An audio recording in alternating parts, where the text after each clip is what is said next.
مشیر وزیر پنجاب برائے صحت میجر جنرل اظہر محمود کیانی کی زیر صدارت زیر تعمیر Nawaz Sharif institute of cardiology Sargodha کو آئندہ ماہ باقاعدہ طور پر فنکشن کرنے کے حوالے سے ایک اعلیٰ سطحی اجلاس منعقد ہوا۔ اجلاس میں سیکرٹری صحت پنجاب عظمت Mahmood, commissioner Sargodha division Hafiz Shaukat Ali, deputy commissioner captain Muhammad Waseem, board of governor کے اراکین،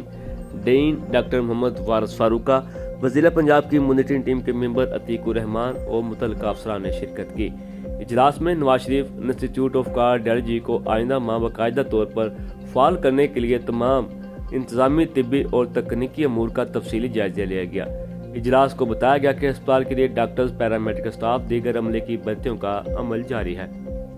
جس کے لیے 14 تا 16 جنوری تک امیدواروں کو انٹرویوز کے لیے طلب کیا گیا ہے۔